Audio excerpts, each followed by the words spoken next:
Bonjour. Partout en Europe, les villes et les réseaux de chemin de fer dépensent des millions d'euros pour nettoyer les graffitis dessinés sur les murs et sur les trains.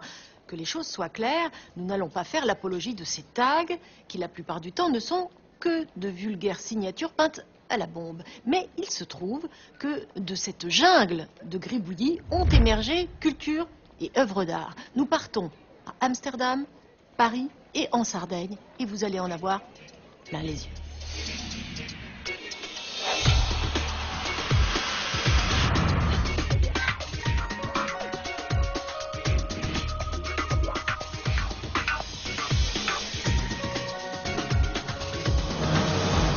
Depuis 20 ans, les graffitis ont pris possession des murs de toutes les villes d'Europe. Les municipalités sont d'abord restées inactives. Puis, elles sont devenues répressives contre les taggeurs. Arrestation par la police, destruction des peintures, mais cela n'a rien empêché. Direction, les Pays-Bas.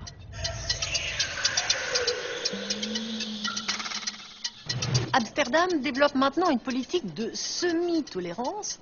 Elle sanctionne d'un côté et de l'autre, elle réserve des murs entiers aux taggeurs. C'est une histoire qui commence dans les années 80 et Christophe aime s'y plonger. Il organise des visites guidées des tags d'Amsterdam.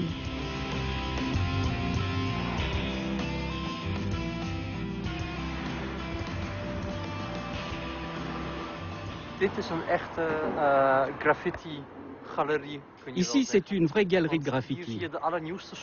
Vous pouvez admirer tous les styles, les plus récents, mais aussi les plus anciens. Si vous venez un peu plus loin, vous pouvez voir cette façade qui a été peinte en 1987. C'est l'un des premiers graffitis d'Amsterdam. Aujourd'hui, la deuxième génération a pris le relais. Oubliez la clandestinité, voilà le temps de la reconnaissance. Ces artistes sont payés par la mairie pour égayer les murs d'un ancien dépôt de tram.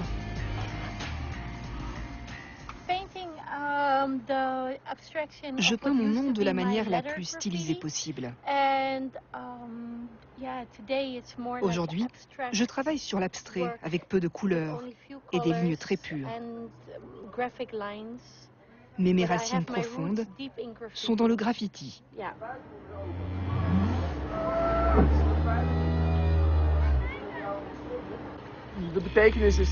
Je voulais peindre un sujet typiquement hollandais.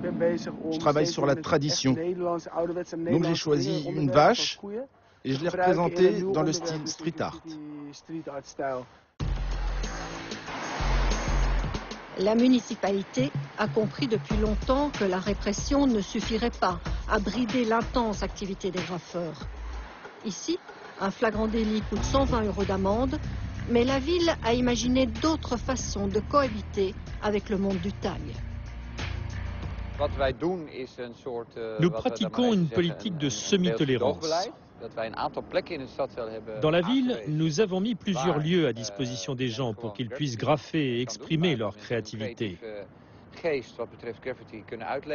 Donc, je pense qu'ainsi nous faisons preuve de bienveillance. En revanche, nous n'hésitons pas à éliminer les graphes qui sont sans intérêt et qui polluent la ville. Car les tags et l'art ne font pas toujours bon ménage. C'est la deuxième fois en un mois que l'équipe de nettoyage travaille sur ce mur. Les graffitis à base d'huile sont les plus difficiles à enlever. C'est comme du bitume, ça s'incruste dans les murs. C'est le plus dur à nettoyer.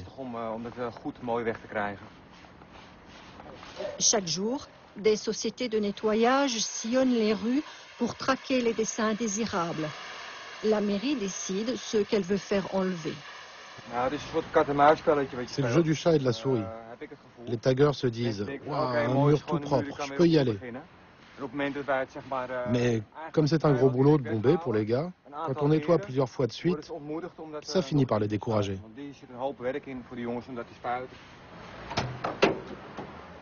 Ce sentiment de découragement, ces deux frères l'ont vécu un jour et ils ne sont pas prêts de l'oublier. Unis par la même passion, Ils taguaient allègrement dans la rue jusqu'au jour où... Il y a 8 ans, on s'est fait arrêter pour graffitis illégaux. Les policiers ont débarqué pour nous arrêter. On a dû payer une grosse amende et on est même allé en prison. On avait tagué une grande station de métro. Après cette mésaventure, les deux frères décident d'abandonner la rue pour monter leur propre société de décoration. Aujourd'hui, ils sont débordés. Sur commande, ils graffent sans relâche, appartements ou magasins, le prix entre 300 et 10 000 euros. Je dois dire que cela nous démange de retourner dans la rue, car c'est le plus grand musée du monde. La rue nous manque vraiment beaucoup, car c'est de là qu'on vient.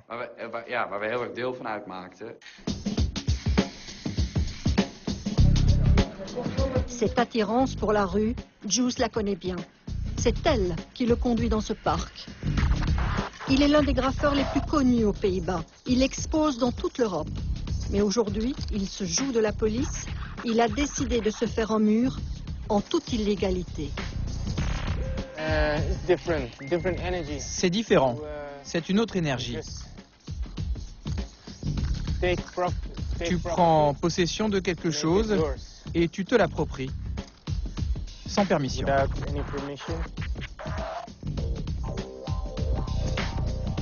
Tu en fais quelque chose de beau. Dans quelques heures, Jules postera son exploit sur Internet. Entre graffeurs, le respect se gagne en fonction des risques pris. Même si le graphe a fait son entrée sur le marché de l'art, la rue restera toujours son premier terrain de jeu. L'art de la rue, cela ne vous a sûrement pas échappé, on voit de plus en plus de silhouettes collées sur les murs, des pochoirs qui épousent les bouches d'égout ou le matériel urbain. Nous allons à Paris, la Mecque du street art, un art qui ne plaît pas qu'aux plus jeunes. Il est dans toutes les villes, sous toutes les formes. Graffiti, pochoir ou mosaïque, un esthétisme inspiré de la BD et de la publicité. L'art urbain ou street art est aujourd'hui reconnu comme un art à part entière. On peut même en vivre. C'est le cas de ces jeunes Lyonnais. Ils ont créé leur société de graffeurs professionnels pour décorer des murs à la bombe, sur commande. On arrive à gagner notre vie, à gagner un peu de matériel, à faire de jolies choses et au final, ça nous évite d'aller à l'usine, quoi. Et d'une passion, on peut en faire un métier, tout simplement. Vous voulez dire un mot? C'est super beau. C'est magnifique. Chez le bébé, là, on a envie de l'embrasser, là. Tellement il est beau. Il est joli, hein. Priorité de ces artistes, s'adapter à leur cadre. Un cadre sans limite, mais forcément urbain. Avec leur masque de carnaval, Léo et Pipo s'attaquent à la morosité. Des photos sorties de vieux albums de famille, agrandis, découpés. Léo et Pipo préfèrent coller à la réalité du passé. Nous, l'idée, c'est vraiment de faire ce trompe-l'œil, ces photos anciennes, créer l'illusion, l'impression de reconnaître un membre de sa famille ou quelque chose apparenté.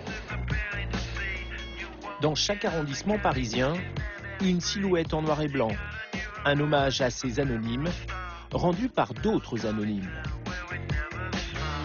On cherche à rester autant anonyme que nos figures. Nos figures, en fait, on ne sait pas que c'est personne, en fait. Et nous-mêmes, on est personne. Enfin, c'est ce projet, tout le monde pourrait le faire, tout le monde pourrait se l'accaparer. Il n'y a pas de personnalité en jeu là-dedans, sinon on parasite notre message. Il y a ceux qui collent, TomTom lui déchire. Pas besoin de mur pour cet artiste. Sa spécialité, les affiches publicitaires. Quelques coups de cutter et TomTom s'exprime en 4x3. Si je creuse au même endroit sur plusieurs couches, je vais trouver des motifs qui vont se compléter, puisqu'il y a quand même une grande variété dans les publicités, dans les sujets. Mais ça va se compléter de manière assez logique, puisque les publicités sont à peu près conçues de la même manière.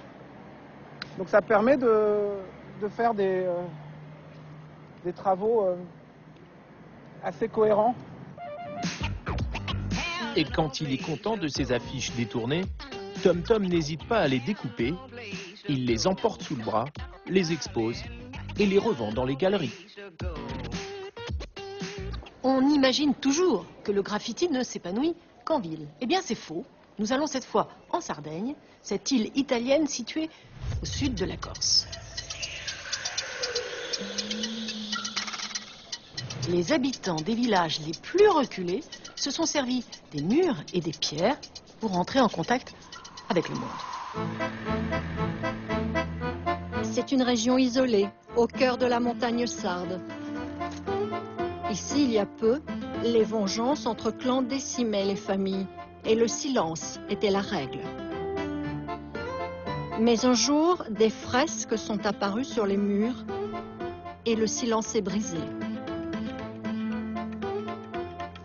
Pour Teresa, ce lien nouveau a rapproché les habitants.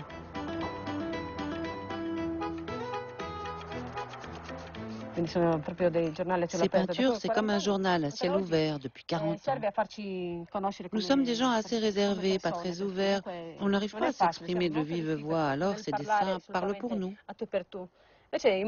Les gens qui viennent peuvent se faire une idée de notre univers, de ce que nous sommes. Ils peuvent percevoir ce que nous ressentons, ce que nous approuvons ou pas.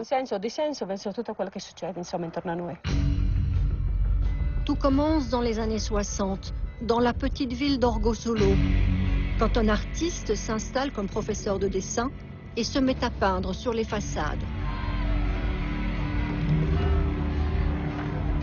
Les peintures sont fortes, engagées. Le Chili d'Allende, la lutte des Palestiniens.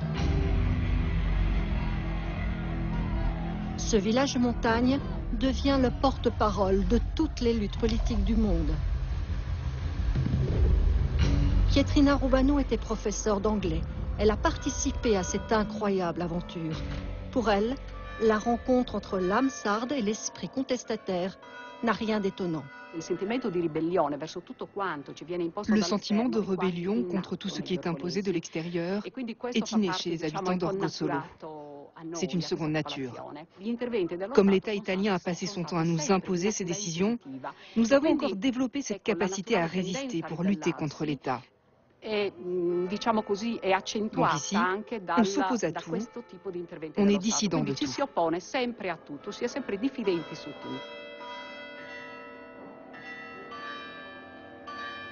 Des fresques continuent à enrichir cette étrange galerie. Le village est devenu un passage obligé pour les touristes. Mais surtout, il a fait des émules dans toute la Sardaigne. Souvent, la contestation a disparu, mais le mode d'expression est bien là. Dans des dizaines de villages, les murs ont pris la parole. À sa façon, Pina Monet a décidé de se servir des murs pour parler de ce qui lui tient à cœur. Elle est allée admirer les fresques et en était profondément marquée.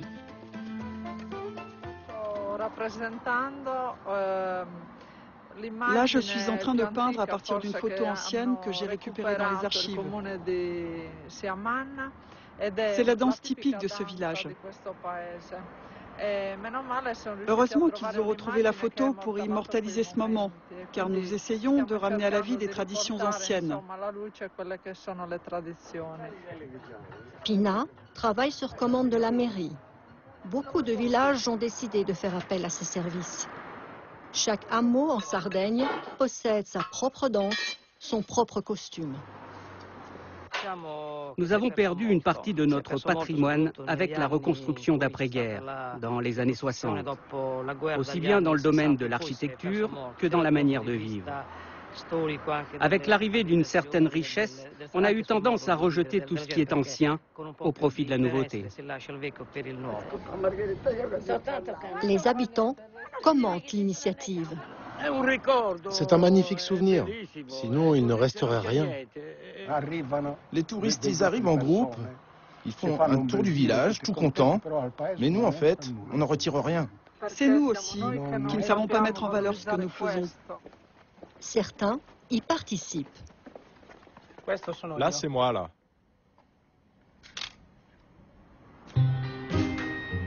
Mais au début, les choses n'ont pas été aussi simples. Quand Pina a proposé de peindre les façades, les habitants l'ont accusée de salir les murs.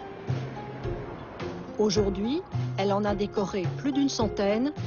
Ils représentent tous des scènes de la vie rurale. La culture sarde court un danger particulier parce que jusqu'à présent, elle est restée très liée à la terre, au monde paysan, aux bergers. Nous qui avons encore ce contact avec la nature, nous devons coûte que coûte en garder trace. Fini la contestation. Les murs de Pina expriment une certaine nostalgie, celle d'une île qui se sent parfois abandonnée à son sort. On se quitte et on se retrouve bien sûr sur le blog de l'émission et sur les réseaux sociaux avec plein d'autres infos sur les tags en Europe. J'attends vos commentaires. Ciao!